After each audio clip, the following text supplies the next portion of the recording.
Mr. Speaker, I thank you. I'd like to make a few contributions to this very timely bill on public-private partnership. From the onset, Mr. Speaker, I have to state it here for the public to know that a public-private partnership project traditionally costs more than a regular public procurement entity. This is mostly used to build highways, do projects. And I think this is well advised by the Vision 2030, which set up a blueprint that put the country of Kenya into a situation where it is expected to grow into a middle-income developed country or industrial country. The biggest problem that I have with such a bill, Mr. Speaker, which I hope that our Committee on Delegated Legislation will be able to really pay a very close microscopic view when it comes to the issue of the regulations. Mr. Speaker, public-private partnership may sound very good to everyone, but the biggest problem we have is that it's debt. It is another form of debt. We have got so many people who traverse this country when they say, and I'm sure my colleague, Senator Moses Kajwang, had alluded to it, people who come and say, I have big investors from abroad who can be able to come and partner with county governments and then build multi-billion-dollar industries. This is really not the case. And I hope that now that the Treasury, or rather the sponsors of this bill, which came from the National Assembly, seek to do away with the bureaucrats or the bureaucracy which was there with the public procurement, with the PPP Act of 2013, by removing all those steps of getting approval to reducing them into 3, I hope that once they seek to do is not to create more debt for this nation. Mr. Speaker, when you look at the advantages of the PPPs, one would say that once carried it effectively and through a microscopic financial lens, then it will be very beneficial for the country. These are projects which ordinarily will take a very long period of time. In fact, the minimum is about 30 years. Like the project which is being built now from the airport all the way to Waiyaki Way. That is a project which will only benefit this country in terms of the users, but in terms of any revenue going into the Kenya Revenue Authority, that money will not be there. Mr. Speaker, what I would hope that once we consider passing this bill, with a few amendments, because I've had a close look at what is being proposed.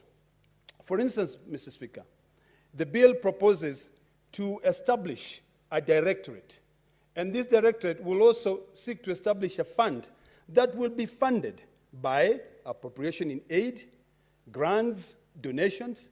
Mr. Speaker, when it comes to that, we don't want a situation where these so-called big investors come all the way from abroad and they come and say, we want to partner with this country, yet what they are doing is that they are putting us to sign, to sign off our sovereignty. And that is very, very easy for us to get ourselves into that trap.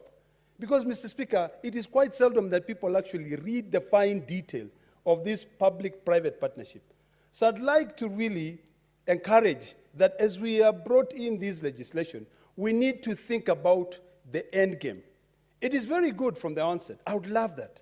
I would love for each and every county, particularly, let's say, for instance, the county of Narok, to be able to sign a public partnership with a company that will collect all the garbage in the town, take it, use it to generate manure, use it to generate energy, and also sell that power into the town of Narok to reduce this constant fire fluctuation. One phase is gone, which causes a lot of destruction to the small industries. But if we do that, we've got to really think about the sustainability. Will this be another burden to the public? Because, Mr. Speaker, there are people who come in and say, we have a particular good project, we have financiers to be able to come in, so long as we get a guarantee from the Ministry of Treasury. Now, what this bill is seeking, it is seeking now to also involve the county governments. Because the Public Partnership Act of 2013 did not envision the county government seeking these partnerships. But now, every county wants to develop, and I'd be very skeptical. I'd be very careful in allowing county government to sign these contracts without direct supervision, without a fine microscopic lens on the terms, on conditions of this public partnership. Because some people might actually be doing it to enrich themselves, to better themselves. They might be signing off. They'll set up companies in Mauritius. They'll set up companies in Singapore, everywhere. But when it comes to the longevity of this project, you'll find that it may end up having to cost the public. I like one aspect of the bill, that any project which is said to be developed through a PPP, the implementing partner must set up a company. That company must have the support. It must have, let's say, for instance, Narok County as a minority shareholder. But what happens with these majority shareholders if they choose to change the ownership of their company and they get approval without really setting up the terms and conditions as to why they are changing? Could this end up being a scheme of get rich fast, where certain companies come in, they sign agreement with county governments. Once they sign agreement with county government, they get funding from the World Bank, because they have to look for funding somewhere, or they get money from other venture capitalists. But then, within a short time, when even the project is not completed, because there is a guarantee by the exchequer of this republic, or by the treasury of each and every county government, they take off. They have made their money. They have not completed the project. So, Mr. Speaker, as we support this project, because I think they're good for the country, it will enable us, let's say, for instance, to have projects like roads, infrastructure development. It will enable us maybe to bring in competition in the power sector, where right now the monopoly is with Kenya Power. But we have to be very careful that any project we are doing, there is a capacity to understand the veracity of the project, the viability of the project, and that it will not end up being a big risk to the public. Because it is debt. Whichever way you look at it, it is debt. Any private-public partnership that comes in, there are three sources of financing. One is debt, the other one is equity, and the other ones are grants. Are these grants supposed to be repaid, or are these grants which are just given to be able to support that project? So, Mr. Speaker, as I support this, I'd want us to be very, very careful so that we don't end up overburdening our county governments. The national government is already overburdened, Mr. Speaker. In fact, the only way that I would support this is if there is no way that Kenyans will end up now having to put money or appropriate, not appropriation in aid, but appropriate money into this public-private partnership. I would want to see a situation whereby if people want to come and build another highway in Narok, let them bring all the money, we will give them the land, that will be our equity contribution.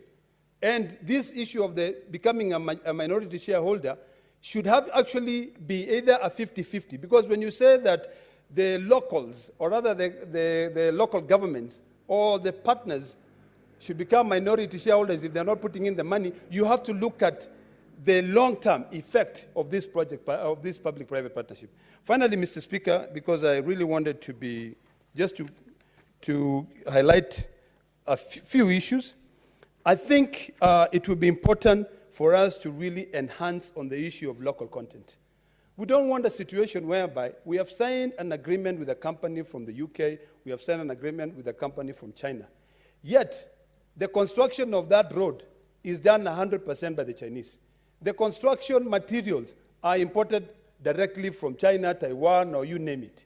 If there are any local materials that can be produced here, we need to look at the local content aspect. So I hope that when it comes to the issue of the regulations, the Cabinet Secretary developing those regulations with the directorate which being set up, they will enhance, they will really try to pay key attention to the issue of local content. And this is not a situation whereby one size fits all. All counties are different. You know, Narok might be interested in a particular thing. Look at the land which, let's say, for instance, if it's a highway, you know, what is available in that highway that will be able to benefit the local people. So, Mr. Speaker, sir, I will not say that I support fully. I hope that the committee will be able to bring in a few amendments. I like the fact that the committee recommends that we pass it, but with amendments, so that we ensure that the public does not end up being conned by these so-called international businessmen who come here and mostly in a briefcase, and they tell you they have connections all over, and they tell the governor, you just pay us about 10 million shillings, come to Dubai, let's sign these contracts. Once we sign this contract, we'll be able to be given money by these financiers. We have to be very careful, because my problem is this. If we do away with all these bureaucratic steps where it becomes very difficult and you make the procurement process much easier, we have to ask ourselves, is this direct procurement, is this restricted procurement going to cause more problems? Why not just open it, make it an open tender system, such that anyone around the world does not need to know me for them to be able to come and sign a public-private partnership with Narok County? They can be able to look at, Narok County can actually go to their website, list every project that they are seeking partners abroad, people who can be able to do these projects which are more expensive than the ordinary procurements that we have. Once they do that, anyone out there has the ability, has the muscles, the financial muscles, that does not require another guarantee. The only guarantee, Mr. Speaker, that I would be happy for Narok County to give would be a guarantee that if it is a highway, they will guarantee that they will provide that load, that equity, they will give the land, and they will give all the support necessary to be able to achieve that, just like what we have done with this highway. You know, the National Land Commission must also be involved. So I hope that once we finalize this, we will be able to put those issues into perspective. Finally, Mr. Speaker, I thank the committee, and I look forward to reading the regulations with the committee of Senator Faki. I thank you, Mr. Speaker.